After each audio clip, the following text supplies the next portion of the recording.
Principal Gallick for letting us have use of his auditorium this evening. So thank you, Principal Gallick. I don't know if he's there, he's in the back. He's always been a great advocate for the community. He's always opened his doors on every occasion. Every time we ask, he never says no. He's always an option. I was just singing your praises, Principal Gallick. Thank you so much for letting us be here this evening. So 7 months ago, Mayor Lightfoot actually made me chairman of workforce development. Yes, I'm very proud of that. It's given us a lot of increased responsibility, but in the 7 short months that I've been there, we passed the most expansive scheduling law in the United States, which is going to affect 650,000 people across the city of Chicago. And it's called the Fair Workweek Ordinance. We passed it 50-0. That's unheard of in City Council. Even Ed Burke voted for it. A lot of us might think like, oh, big deal, a 2-week schedule, but when you are working, and especially women of color are affected by this, because if you don't know what your schedule is every week, if you don't know, if you have to call every morning to find out if you have to be at work, you can't live your life. You can't say like, I don't know, I can't go away for the weekend because I don't know if I have to work. So it's a huge, huge win for working class people across the city of Chicago. Another thing that we did, we increased the minimum wage 2 years ahead of the state. So the city minimum wage will be $15 an hour. It'll go up to $14 this July, and then next July it'll go up to $15. And we're 2 years ahead of the state.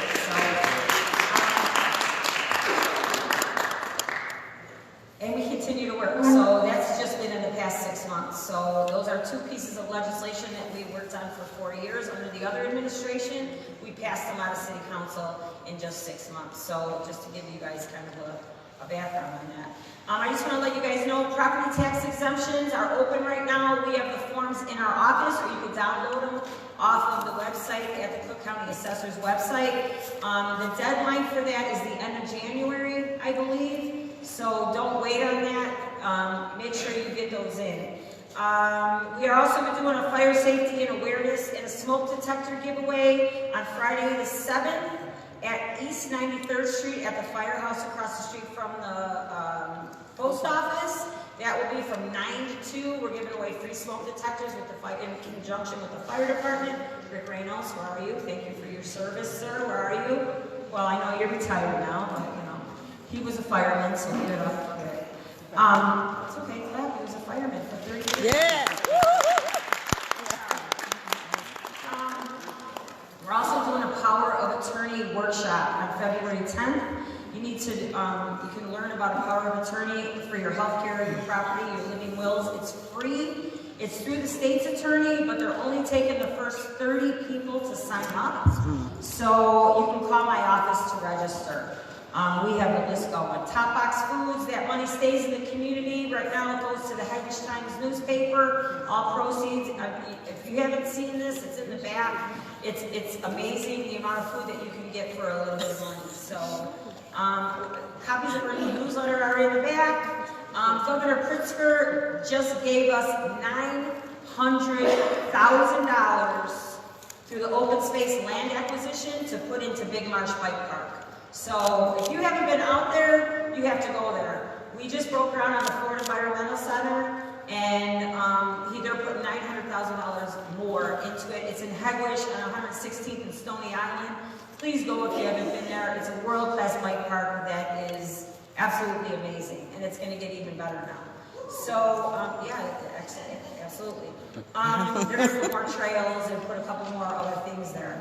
So, tonight we have here Michelle Jameson from the Chicago Police Department with OEMC, and Beverly Carrington, who they're both 911 dispatchers.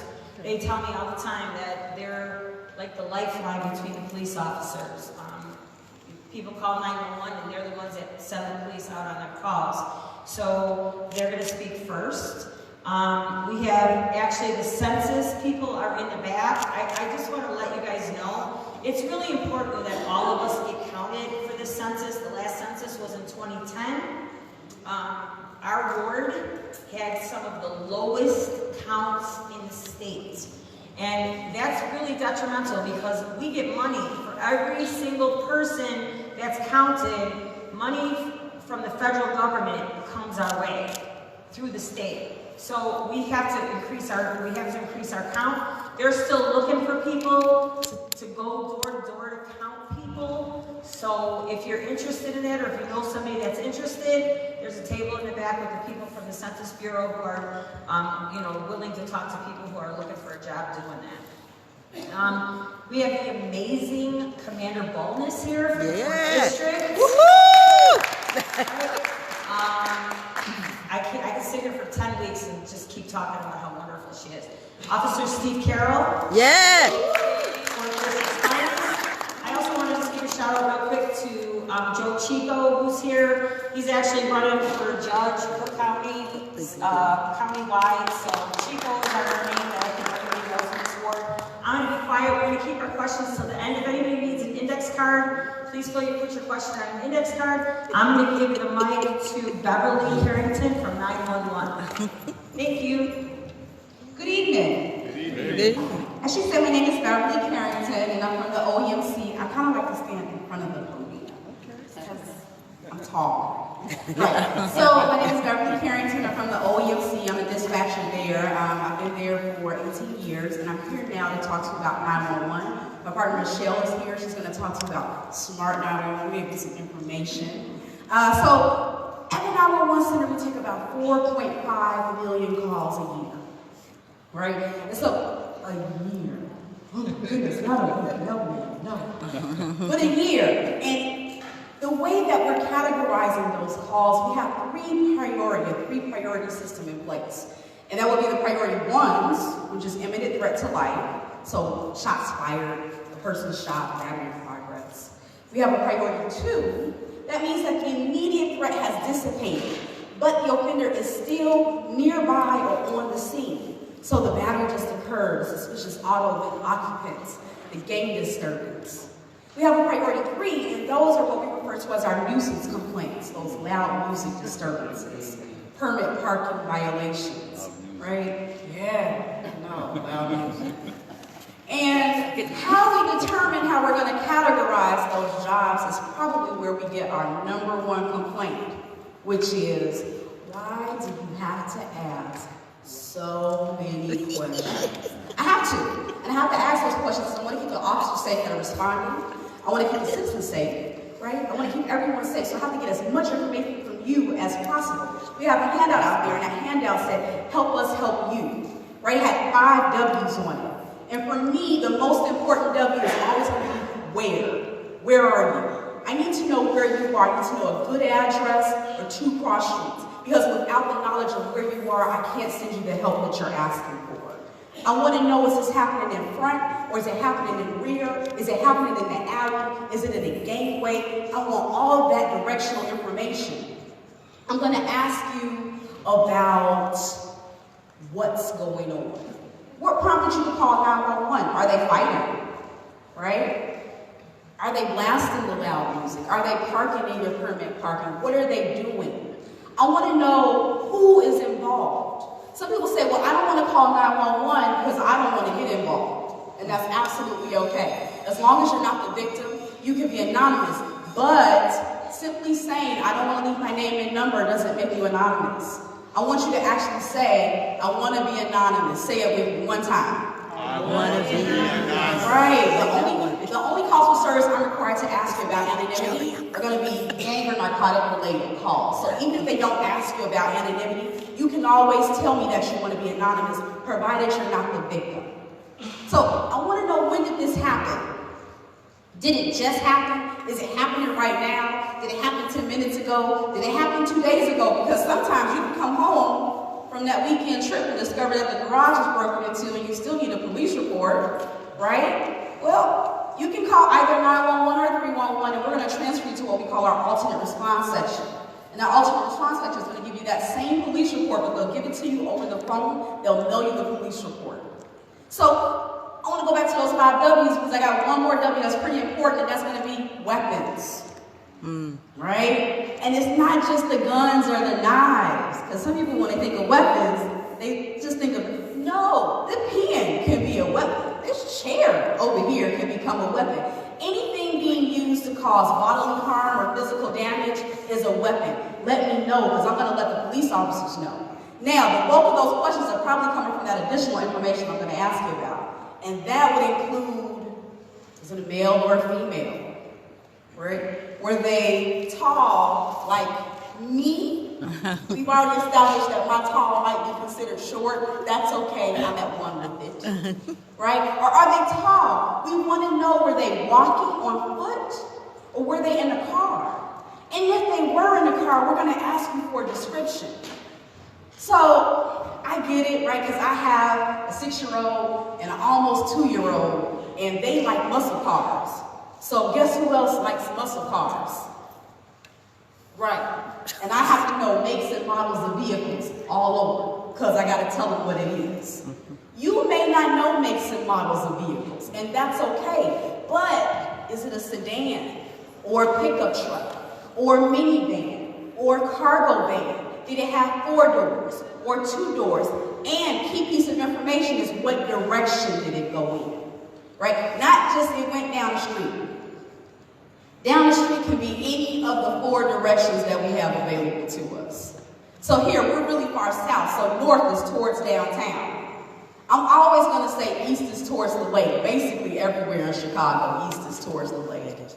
I know when you get a little bit further south, it's not really towards the lake. But west is away from the lake, so we want to know those directions because we don't delay the dispatch of the call asking you those questions. I have something at my disposal called details to follow. And in those details to follow, the call taker, they can gather that information from you, update the event in real time, and send it to me, the dispatcher. I'll read it out to the police officers as they give you the information. Because the call taker doesn't have communication with the police, just me, the dispatcher. But we read it out in real time. The other question we get all the time is, well, when do I call 911 and when do I call 311? Because it's not really an emergency. The easiest way I can tell you is if you want the police to respond, 911. Even if it is just somebody doing a municipal ordinance violation because they're smoking a cigarette inside of a location they shouldn't be. Right? That's a police-handled event. Those wires that are down there on the street, you can call 911. It's a police event. So if you need 311, you have a couple of options. Has anyone here ever heard of Shy 311? I see some head. Did anybody download the app? Yay! I get excited when people download that. Right? Because you can look up other requests for services. You can see how your service is going, any updates put on your service request. You can see, just search for whether I need to do this on the app or do I need to call 311, because we've all kind of experienced it when you call 311. And you might have to wait. They told me a secret. I'm going to tell it to you. Okay, are you ready? So maybe not Monday morning at 8 a.m. call with everybody else. Maybe Wednesday at 10. Because people aren't calling as much. Now remember, that 311 handles the entire city, so everyone might be calling in. But some of those same requests you can totally do on your app. You can put the app on your phone, or you can go on 311.chi.gov or chicago.gov, and you can do it on the computer. And when I say you can upload pictures, so that pothole that you've been calling about, because this is what I learned about 311. I would call 311 about a pothole and nothing happened. Well, to my surprise, it's actually a sinkhole. Because see, Department of Transportation handles the pothole, where Department of Water handles the sinkhole. So Department of Transportation comes out and says, hey, this isn't ours, and they have to send it back. And now it goes to Department of Water, but you can take a picture with the app and put it in with the request, and they can send it to who it needs to go to immediately. So if you haven't done it, please do. We also have another product available to us, and that is Smart 911, right? And we have Michelle here to give us some good information on Smart 911. Has anybody heard of it? Okay, we're gonna let Michelle come over and talk to us about Smart 911. All right, good evening, everybody. Any people have heard of Smart 911? Okay, Smart 911?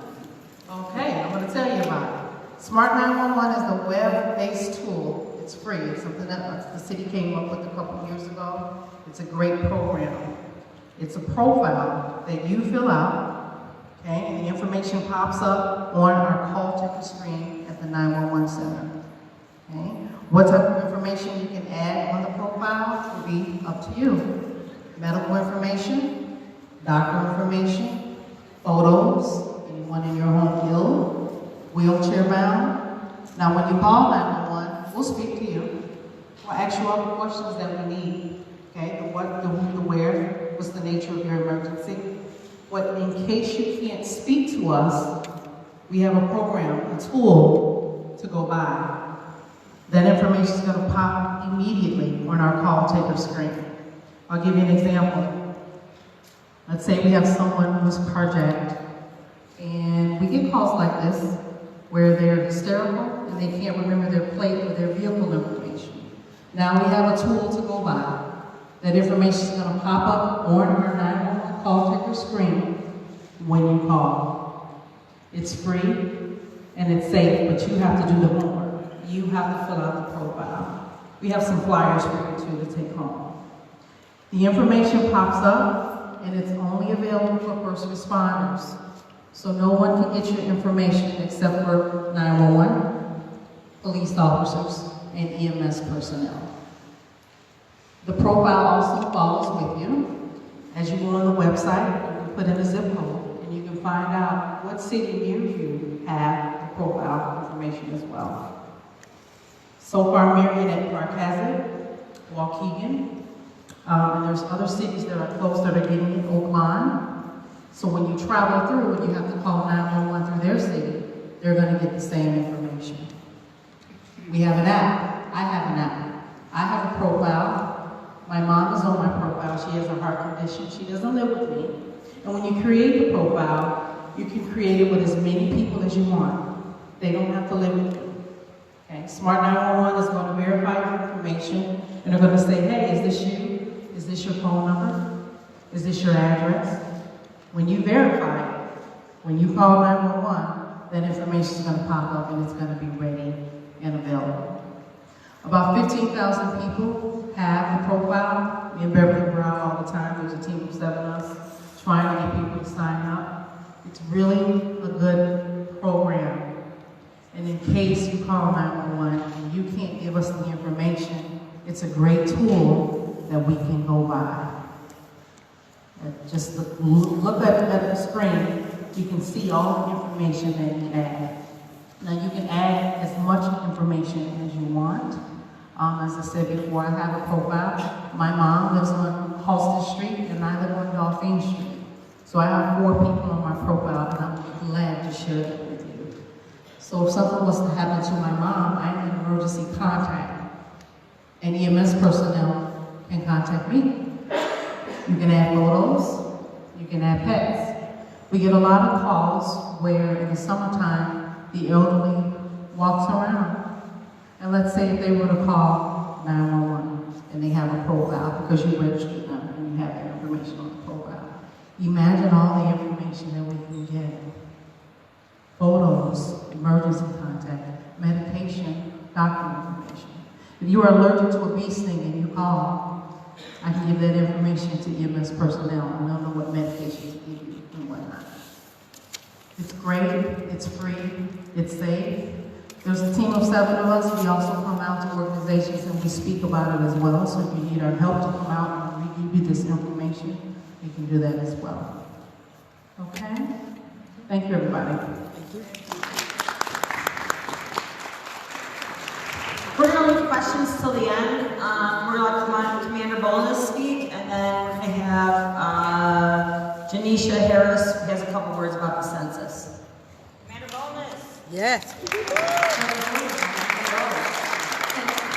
I start, I do truly want to thank the dispatchers because what you don't see is the communication that goes between between them and the officers. They keep my officers safe. Their demeanor, their tone of their voice matters when officers are listening to them and they're going to dispatch a job that maybe somebody in this room called for. So I do want to thank you very much for what you do. Thank you. Also, being the commander for the 4th District since May of last year has given me the outstanding opportunity to serve this community, which I do take seriously. I believe that even though I don't live here, it is my community as well. So what is good for me is good for you. And that's my mentality that I have when I make decisions for the 4th District. For the 4th District this year, I can tell you that we really hit the ground running. I changed a lot of things. I implemented a lot of things, and because of it, we're seeing a huge decrease in crime, huge. With that being said, one of the factors that we're taking, that I changed actually, was the caps. If you take the actual caps new format for this year, it has our beat meetings. Our beat meetings are held every month now. I also pushed them back to 6 p.m. instead of 7 p.m. Just to make them a little bit earlier. Not only that, every CAPS meeting now will have a sergeant there. It will have the CAPS sergeant. We will have the beat officers there, so they can engage with you. We're also going to have special presentations. We're going to have speakers come in, so that way it's not the same old meeting that you go to and you know what, you get bored and you disappear. So we're not looking for that. We're looking to bring you into our meetings. We're looking to engage. I am looking to engage with you because I think it's very important. If I don't know what's broken, I can't fix it. So I need to know. So we're going to be at these meetings together. The other thing that I implemented was the abundance of teams, mission teams that I created that now go out there and they're deployed to all these areas. Last year we had a little increase in violence, but we immediately targeted and we were able to focus on the actual gang members who were the agitators who are out there creating the violence. Which, you know what, sometimes it's hard to do at a patrol level. You have officers all day, every day, running to job, to job, to job. So it's hard to kind of focus on the people who are out there creating the issues and the problems. This year, this year, I created mission teams that go out there, intelligence teams that they also go out there, they gather the information and they bring it back to us. We have the fabulous situation room, that's our SDSC room. It is brand new in technology, real-time cameras that are also placed throughout the district. We have 101 cameras, thanks to the Alderwoman who gave us 2 more cameras. We have 101 cameras placed throughout our 27 miles of the 4th District. So that is important to when we're fighting crime. Those cameras are real time. If anybody had the privilege to come and visit us, we show them, we take them through a little tour, because we believe if you see this at work, you're going to be floored on the technology that we have. But with that, we're able to target and focus on the agitators of crime. We're able to go out there. Just a little story for the CBL's vice lords. If anybody who lives on B423, we were able to take them one by one down. And we're still working on it now. And these individuals are being taken down for murder, okay, for violent crimes. And we were able to shut that particular gang down. So that's what we're doing now. So with that being said as well, there's many other gangs that we're targeting, and the intelligence teams, the mission teams, the 06 teams, the 04 teams, and the newly created 08 team that's coming into play for the 4th District as well. These are teams that are sent out to certain areas with missions. We no longer wait for additional teams for maybe gangs, narcotics. If we need them, they're there. But I believe our officers in the 4th District should know what's going on. And they should also know the people who are creating the violence in the streets. Overall, we've had 10% decrease in robberies, 21% decrease in burglaries, and everything keeps going down. Every month keeps going down as well. We are lower right now in murders than last year, and right now it may not seem a lot, but compared to where we were this summer, we're 1% lower in shootings. And I'll take that 1% because that 1% is going to keep going down and down and down and down with all the new strategies that we have as well. Commander, excuse me, she's being very modest because in 2019, the 4th district had the lowest crime ever than we've ever had in 20 years, you guys. Wow. 20 years, they're up for a crime reduction award. People from all over the city, every other district from all over the city is coming to talk to her to find out what she's doing. That's how low our numbers have been. 2019, the lowest in 20 years. And we still beat it by 1 point. Yeah, good point. It is a work in progress, and the Alderwoman is absolutely correct. We hit a milestone in the 4th district, and it only gets better, and it gets better and better, and it all works together. It works together with dispatchers, the police officers, the Alderwoman. We all work together, but also listening to what you have to say. That's where it becomes important, because like I said, if I don't know, I can't fix it. And I believe being out there and talking to people, because that's the only way I'm going to find out what I can fix. Thank you so much. Thank you.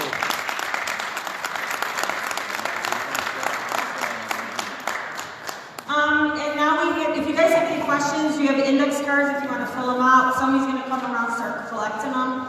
If you guys have questions, and if you'd rather ask the question yourself, you can, but if you want to pass the index cards up. Jonisha Harris with census recruiting. Hi, good evening, everybody. I'm Jonisha Harris, and I am a recruiter with the U.S. Census. I won't take up much of your time. Good evening. Good evening. Me and another representative is here in the back. So basically, I want to know, just by a show of hands, if you are familiar with the census and what we do. Perfect. Okay. For everyone else who doesn't know, there are 2 main responsibilities of the census. It comes around every 10 years, and the responsibility of the census is to get an accurate count across the 50 states and Puerto Rico. So we have opportunities where you can work as a census taker, and 2 important reasons. I want this to kind of stick out in your head. We do this count every 10 years. This count will give us an accurate or close to accurate representation of everyone in each state. The reason that the count is done so that we can get appropriate funding for each state. The fundings go to hospitals, schools, roads. So just think about it. If we have a count, say, of 100 people, when there's actually 500 people in a particular state, we're gonna be misrepresented. We're gonna get less funding than we need, and then we're gonna have 100 people with an accurate count where we only have funds for 100 when we'll actually have 500 people in that state. So that's a squeeze. The funds are gonna be low. So basically, the importance of the census is to get the accurate count, and we use people like you, like me, like anyone 18 years of age can apply for these opportunities. The opportunities are great opportunities to make some extra cash. Not only that, you make a huge difference in your community. The second important reason of the census is to actually make sure that the count is appropriate so that we can get the perfect representation in Congress. If we get the accurate count, we'll have the accurate representation in Congress to represent each state. So those are the 2 reasons that we need you all. We need your help. We're going to be stationed outside if you have any questions. We have opportunities for employment. There are over 10 positions that the census is hiring for. In Cook County, the base pay is $26.50 per hour. These hours are flexible. You can work part-time, you can work full-time, you make your own schedule. And not only that, once again, it's a perfect way to help out your community. This is gonna go down in history. You can tell your kids, your grandkids, hey, I work for the 2020 census. It's actually a great opportunity and an honor to be able to do these census jobs. Once again, I'm Jonisha. I'm a recruiter. We also have Veronica Spells out. We can give you more information. We can give you information for your friends, for your family. If you're not personally interested in the opportunities, I know you know someone who may be 18, a high school student, a college student who needs a flexible schedule. With all 10 positions that the census is hiring for, you make your own schedule. With all 10 positions, you only work in your community. With these positions, you're paid each week, and the census is also covering your transportation each week when you work these opportunities. And not only that, once again, it's just a perfect way to be able to give back to your community and represent the 2020 census. So once again, if you have any questions, we'll be in the back. We can help you apply, and we can also give you information for friends, family, anyone who may know may take these opportunities and hold them dear to their heart, because this is some real work that we need to have done. There are thousands of opportunities. So right now, from January 1st until March 31st, there's a huge hiring wave. So I highly encourage you, if you are interested, or if you know someone else who may be interested, to stop by and see us. We'll be here for a while. Thank you. And again, the census is so important because, again, we get money for every person that's counted. Our neighborhood, our state, our city gets money. And if we don't have an accurate count, then we're not getting the accurate funds.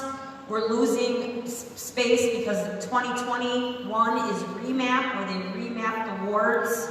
So all that comes into play. And again, our ward had some of the lowest count in the whole state of Illinois. So we have to change that. It's really important. We have to change that. So do we have any cards so I can start reading the questions?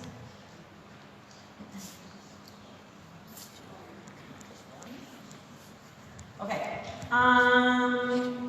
What is underneath the ground on Avenue O from 114th to 121st? It has been vacant for quite some time. Can you get a corporation to build there? Well, that's actually a really good question. There is a corporation that's building there. It's called North Point. There's a sign that's actually up right now on 116th by the light. There's one warehouse that's already been put up. This project has 6 400,000 square foot warehouses. The warehouse that's already been put up has already been leased by Ford. Ford is in the process of talks to put in a whole nother assembly plant, which this development is bringing 1,650 jobs to our neighborhood.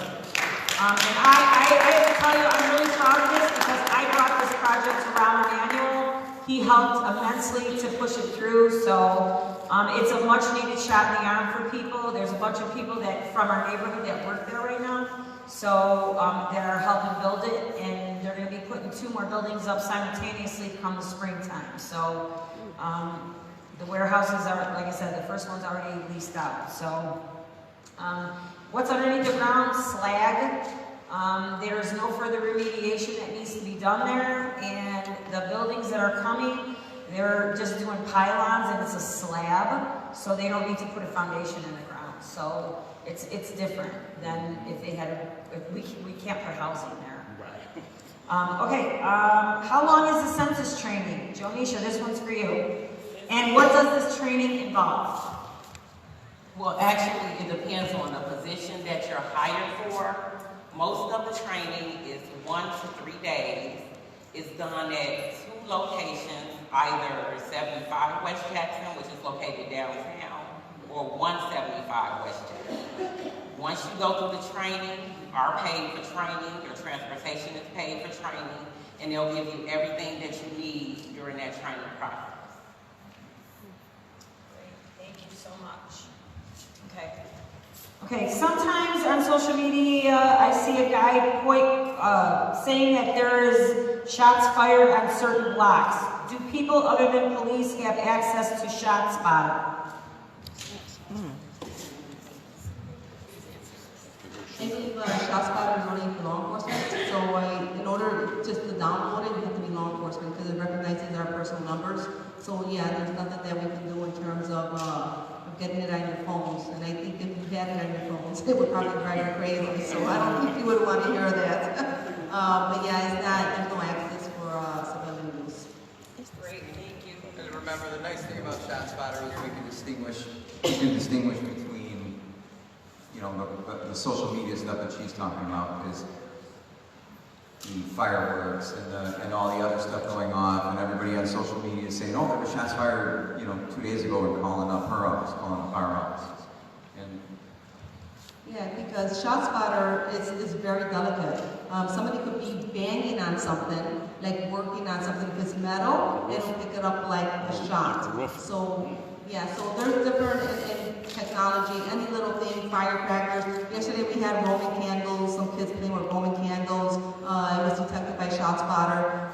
So we get the call, they go out there and investigate, and they'll call it in, or what it is. But it is very sensitive, so it does pick up all these little things. They're not shots all the time. If it comes in one round, one possible round, sometimes it's probably the train tracks all the time makes it go off. Because the way it rolls through the tracks, it sounds like it's a shot, but it's not. So that's really important because we get a lot of phone calls in our office too, like, we heard shots were fired over here, we heard shots were fired over there. Are people shooting?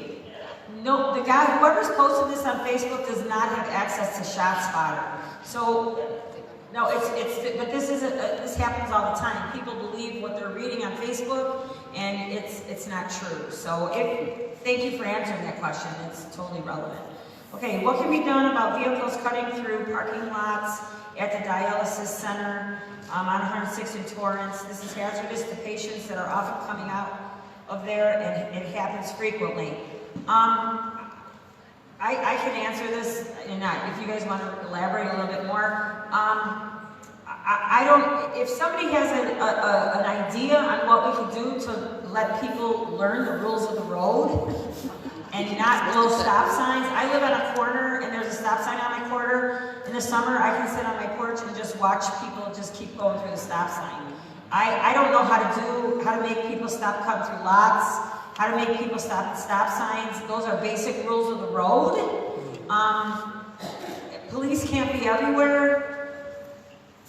Maybe what we could do is, I don't know who wrote this question, but whoever is the dialysis center on 106 in Torrance, that's okay. Maybe what we could ask them to, I don't know if it's patients leaving out of there or people cutting through there to beat the light, maybe. No, that's okay.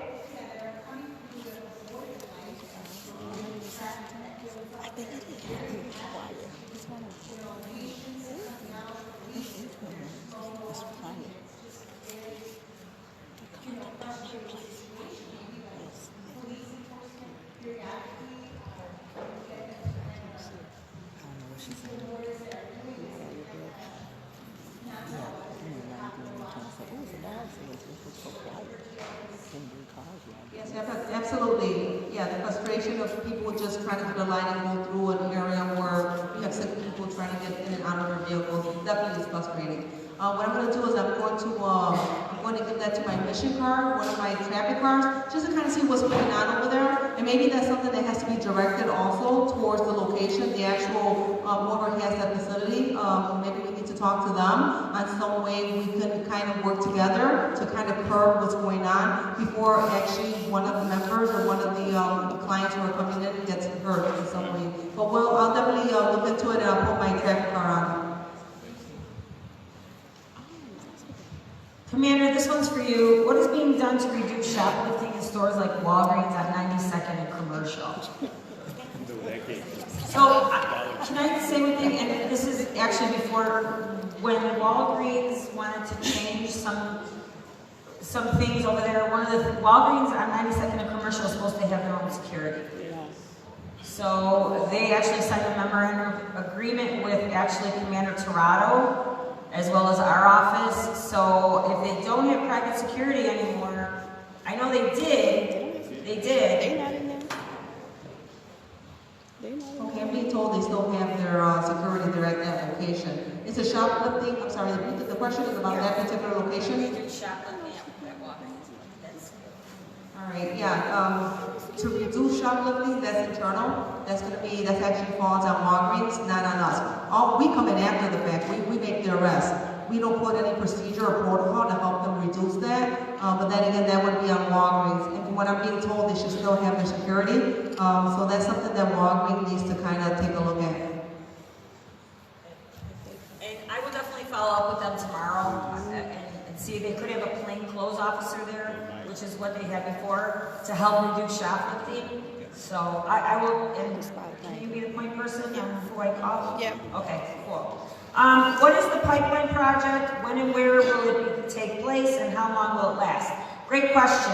Great meeting. So the pipeline project, we had 2 meetings already in Headwish. There is a federally mandated and federally funded project that's coming to Headwish. They're putting in new gas lines. People's Gas will no longer we can't use their pipe anymore, so Kinder Morgan has to put in a new gas line. It's gonna go straight down 134th, turn down Avenue K, and then go into Indiana. The project will take probably 4 months, and it does not go through City Council. It goes straight down Boy Scout Road, and then it turns on Avenue K. No. Is that natural gas? Yes, natural gas, yes. Everyone has natural gas lines in front of their house, just so you know. The problem is this pipe is being retired, so they have to put in a new one. We are having a meeting on the 27th at St. Columba for people that live along the route, if you would like to come there. We've already had 2 meetings with Kinder Morgan. This will be our 3rd one. Just so everyone knows, I know a bunch of people got it on their doors and stuff today. I did not put that flyer out. I am not voting on this project. I am not funding this project. It is not using any city money. It's not using any state money. It's federally mandated and funded by the government. So you can ask all the questions you want to Kinder Morgan, which I hope you guys do. But I'd rather have a safe gas line going through my neighborhood than one that's old and decrepit and ready to go. So that's why they need to do it. They have to retire the pipe. Do you know where the gas line is going to in Indiana? I can't hear you. So where is the gas line going to in Indiana? To NIPSCO. NIPSCO. Yep. And it's their gas, it's Indiana. They can no longer, it's Indiana gas. You're absolutely correct. There's a pipeline that already runs through there that they can no longer use. It's being retired, so they have to come back and do it. One of the things that I asked, because it's going down our streets, we might be able to someday tap into that if we need to too. I'm not real happy, to be honest with you, that it's going through our neighborhood, but people need gas for heating and cooking and all kind of stuff. So it is going to be 4 months, not years, sorry. Not till probably the end of April. No, it's going to run alongside the road.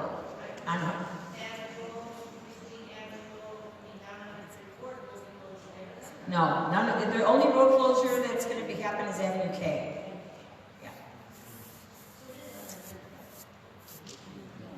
Boy Scout Road. Well, it's going to come across. It's going to turn on Avenue K on 130. Yeah.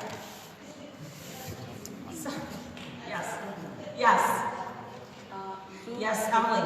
If it's a way that you can put some kind of information like that for the CATS meeting, because we have a lot of people, they're not well informed, or they don't want to. The CATS meetings? Somebody that, any way they can, people, or in Facebook, and like in your Facebook, so people can read it and be aware, because they start saying, oh my God, the Alderwoman this, that. You know how some people. Are you talking about CAPS meetings or the pipeline? The pipeline. We put a flyer in everyone's mailbox along the route. That's good. My staff went down there and put a flyer for the meeting at St. Columba down everyone's route. Not the orange one, that was not me. There's a half a flyer that says Yes, everybody got one. Before they start doing all She means bring information to the next Yeah, because a council. lot of people that don't even. The meeting is on the 27th at St. Columba. So, I mean, people that live along the route, that's what, you know, we're keeping it just to people along the route to be there. So, I'd like for my staff to come to the front. Is there any other questions? Questions, concerns? Just Jim? one, on Torrance Avenue, the one building that's falling apart. Acme Steel? Yeah. What's going on with that? So Acme Steel is, that whole property is in the land bank. There's something like, John can speak to, there's about 42 pins out there, and 22 of them are in the land bank. The county is trying to acquire the other ones that haven't been acquired yet, and it takes some time. So I'm hoping that one day we can have a trail through there that leads people to Big Marsh, so we have an easy way to get to the bike park. So, but that's what's going on. It just looks a little dangerous. Oh, that's why we put big old Jersey barriers. I don't know if you saw where the building is, the big Jersey barriers that we put there, the big blocks of cement. So, because there was people going, we put some big blocks of cement, the ward secured it, locked it. There's nobody getting back there anymore. Unless you go around the Jersey barriers walking. You can walk back there, but you can't drive back there anymore.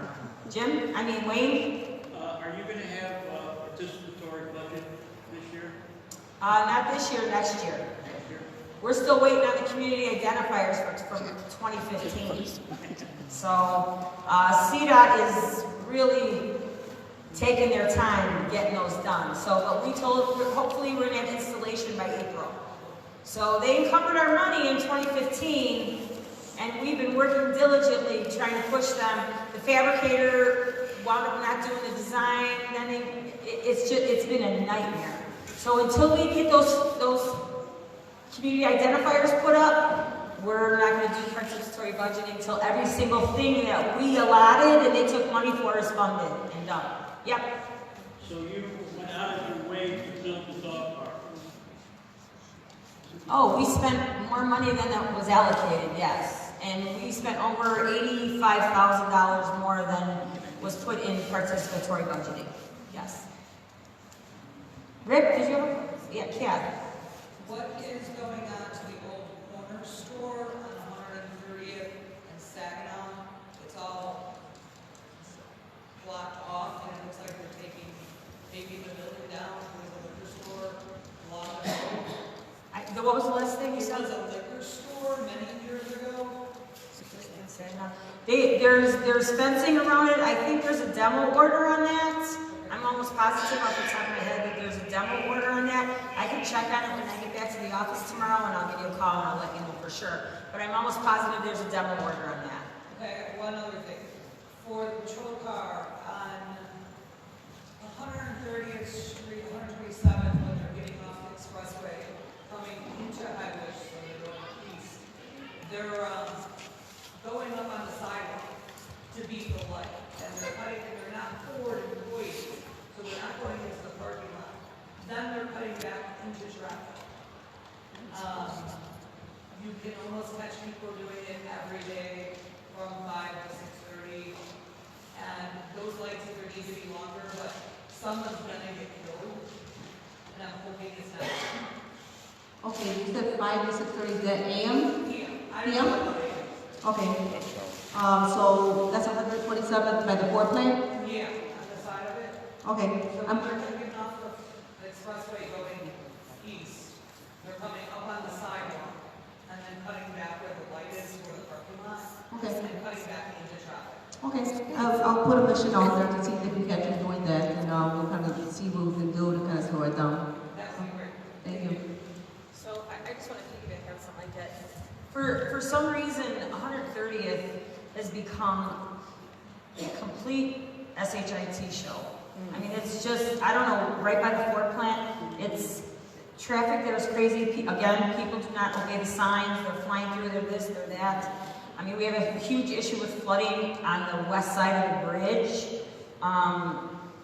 That we have had CDOT out there, we've had Army Corps of Engineers out there. One of the things that a lot of you guys that live in Headwish, the lake levels are 6 feet above normal than where they were at from 2013. And the lake is up here, our street is down here, the river is up here, which there's a drainage ditch that's supposed to flow into the river, but we had the drainage ditch cleaned out, but because we're lower than what the river level is, it's not draining correctly. So we've had the water department out there numerous times with a vacuum truck sucking up the water, cleaning out the drainage ditch. On Friday, Illinois Department IDOT's coming with State Representative Marcus Evans. So we're working all angles on the 130th thing. We finally got the firehouse fixed over there because the firemen were literally, every time it rained or snowed, they were ankle deep in water. That's our first responders. That was, and for me, that was a priority. So they fixed the sewers back there. Now we're trying to work on this, but it's not something that we can just shake our fingers at and fix because it's a multi-million-dollar project that's going to take some time to do. So somebody else got a question? Yes. Have you heard anything lately about the Southworks site? No. Well, I will tell you one thing that's exciting. They have agreed, U.S. Steel has actually finally agreed to start selling it piecemeal. They're not just selling it one whole 140 acres of 480 acres. If you want to buy an acre, they'll sell it to you. You want to buy one? So I think that's a really good thing because look, we need something. One thing could be the spark that drives that site. So hopefully something will happen there. So, yes. Two things. First and foremost, I want to thank the 4th District for doing a fantastic job. Yay!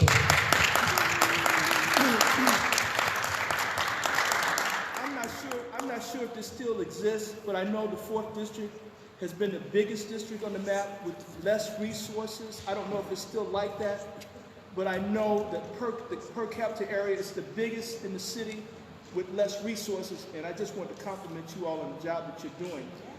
Secondly, my question is a quick one, and I don't know if this is, if we're privy to this information, but the helicopters that fly at night, do you all work in conjunction with them, or do they do their own thing? You know, for CPD? Yeah. CPD helicopters? Yeah. Yes, we work together. Okay, yes. great. Usually, first I want to thank you for giving us the kudos. I appreciate it. Just to piggyback off your first question, we are the second biggest district in the city of Chicago. The 16th district that is by the airport is #1, and it's only #1 because they have the airport. We are 27 miles. We do it with less resources. And I'm very proud of how the officers come out every day and take care of business here in the 4th District. So I appreciate that. Your other question is the helicopters. Yes, they do work. They're up in the air. Basically, they're listening, they're monitoring the zones, and if something's happening, they come through. They come on the air, the dispatchers hear them, so they make themselves known. So if they hear a full chase or they hear something that's going on, they immediately come up and respond, and they'll be in the air working along with us. So it's the helicopters, us, dispatchers, we all work together. And the last piece with the OEMC, when I call 911, I always leave my name because I always think that when you call in, they see your phone number on there. You know, so I just didn't, you know, I'm not one of those people that are afraid to call, you know what I'm saying? But I'm just saying, I thought that they always have your phone number and then they ask you, do you want to leave your name? Well, I mean, if I'm calling and I'm thinking we're in technology, you know who's calling. I'm going to leave my name anyway, you know. Yeah. So I didn't know we have to verify the information. Okay. Because it's technology. And we want to make sure there aren't any errors in the technology and the information that we have. So with cell phones, we'll only get the cell phone carrier and the phone number. Right? With the landline, we'll get the name, the phone number, and the address. We still need to verify it because there have been instances where you may have told me it was an address and that's not what's on my screen. Right? Because then we have to send a trouble report to let them know, hey, this information is inaccurate. So we're always going to ask you for your information. It's a matter of an investigation because the police might need to talk to you based off of the information that you gave. The only person who can request that information is a sergeant or higher. They will only be given that information if you are anonymous over the telephone. So we'll never ever say your information over the air. But we do have to verify. I have a quick question. With the smart 911, you say that you have a profile, right? If I call and say, okay, so. But when I call because it's some kind of situation with gangbangers or whatever, but I don't want to give my name, but you already have a profile. But I want to say, you know, I want to be anonymous. You still not you're going to try to avoid that you look at my information? No, if you want to be anonymous, and as long as you're not the victim, you will always be anonymous. Okay. Right? So what I was saying is the only time that we might ask you about it, when we're required to ask you about it, would be gang or narcotic related calls. Right? We should be asking you if you're calling about gangbangers, ma'am, do you want to be anonymous? But we might ask it after we ask you for your name and information. Because once we make you anonymous, the call taker does that. When the dispatcher, when I see it, I only see the location to where you wanted the police to respond. I don't see any name, I don't see a number, I don't see an address. When we give it to the officers, they don't see any names, numbers, or address. They only see the address to where you gave me for the police to respond. Because this situation, like, if I see, like a couple of years ago, we have a problem with a house, like a block away, and we call different houses because we had like some kind of a phone tree that, you know, you call and I call. And so finally we got so sick of it because that was 2 o'clock in the morning and they still have a live band in their backyard. And we call and then the woman told me, said, well, I'm sorry, we cannot send the police because there's nothing we can do about it. He said, yeah, but the police get here, as soon as they leave, the band is start playing again. And that was not even a good band. Even if I was a good band, I'd say, okay, go ahead. I thought, Can you guys hear her? So her question, she said there was a live band playing in the backyard. She called the dispatcher. The dispatcher said they can't send anybody. She goes, and Emily said it wasn't even a good band. So but my point is that the lady for 911, she said we have to say, no, if you want a supervisor. But then they want to know, they want to put me in the spot because these people are not good people. And they want to say, wait a minute, this woman that you want, this is the one who's calling. So I want to get in trouble. If you repeat her question, she's asking about the complaint then turned into a request for a sergeant to come out to that location because she wasn't satisfied with the police service regarding the loud band. And unfortunately, for a request for a supervisor, we're going to ask for your name and information so the supervisor knows who they're speaking to. Exactly. If you're not satisfied with the call taker, the person that you spoke to on 911, that's a different supervisor. You can definitely ask to speak to that supervisor too if you're not satisfied with that service. But if it is a police sergeant to come out, they're going to want to know who they're speaking to or a number because we might have to call you back to have you come out. I understand it's a kind of a dirty situation, but they will be asking for your name and number for a sergeant. You can still reissue the complaint. Everyone, I can't stress it enough. If you see something, the texting tree on the block, awesome. We love it. Everybody call in. If you see something, say something. We're there, literally 24 hours a day, 7 days a week. So we'll process the information, and every time you call in, we have to treat it like it's the first call, though, which means we're going to ask you that same list of questions every time you call in, and unfortunately, we have no information to give out regarding the call, but yeah. Thank you. I'm just going to, any other questions? Yes, Edie.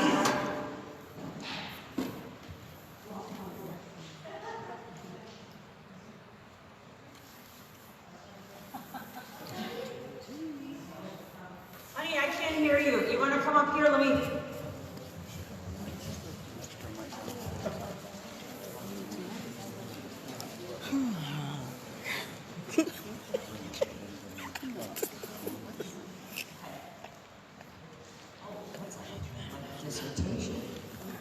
Question, according to research... According to research done on flooding impacts in Chicagoland, we learned that 87% of flooding claims between 2007 and 2016 were paid out to people of color. That means that minorities are in greater danger of flooding. I'm concerned that flooding, water backup, and basement seepage is a huge problem for our community.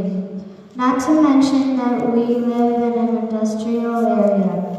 Water runoff and water in our basements in the 10th Ward is potentially even more dangerous because of the manganese and other dangerous material that is stored in shit through here. Climate change is making storms like we seen last year in May more common.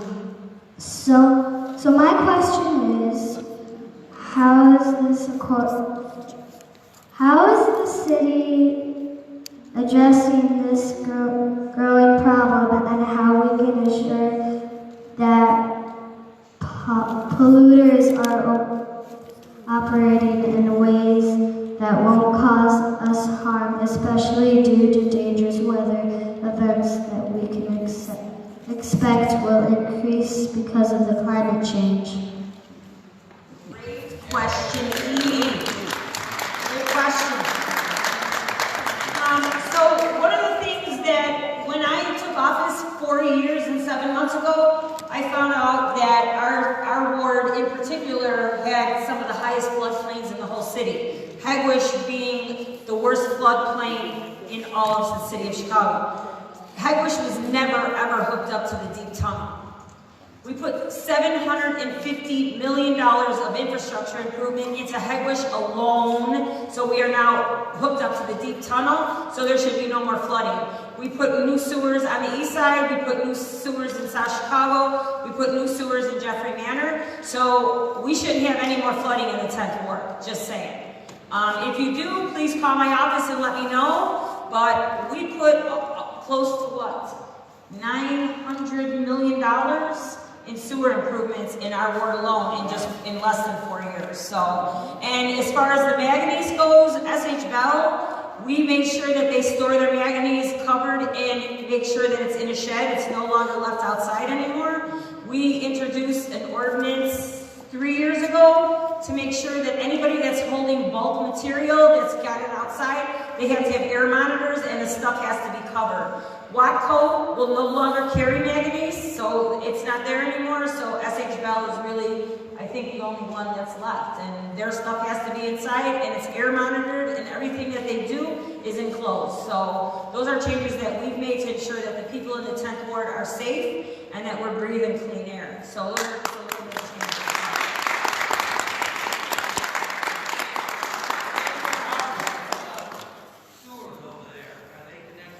What? Yes, you're connected to the deep tunnel. There's new sewers going from the Sacred Heart as we speak. Is that going to be connected? Show yes. How to get there. Sacred Heart. No, it's all has to do with the floodplain, and the sewers are over 125 years old, and they needed to be replaced. Totally get that this is all these improvements are huge pains in the butt when it comes to trying to park in front of your house. It's an inconvenience, but a little bit of inconvenience gives us the rest of our life of convenience and make sure that we have our quality of life is better. So I just want to make sure that everybody, I'm just going to introduce my staff really quick. Just say your name and pass it down. John here, I work for Sue on the committee for workforce development. Julio Miramontes, and I work in the Alderman office on 150 Ewing. Frank Pucci, I work for the Committee of Workforce Development downtown. My name is Sandy. I work for the board office at 150 Ewing. Hello, I'm Nick Miami. Most of you know me as Ish. I work with the Alderwoman's office on Committee on Workforce at City Hall. Hi, Nicole Garcia. I work for the Committee on Workforce. Hi, my name is Alyssa, and I work in the Aldermanic office. Hello, my name is Maria Vanna, and I am the CAST liaison for the 10th Ward. Yay. We're missing Adrian and Salem, who is actually in a master's class for urban planning right now. So we have an urban planner on our team, which I'm really excited about. Thank you everybody for coming out. I appreciate it. Please make sure you grab some. The new schedule for CAPS is in the back. Make sure you grab one of those. We call police, a newsletter, a top box. All that money stays in the neighborhood. Thank you very much. If you have any questions, please don't hesitate to call our office. Thank you, everyone.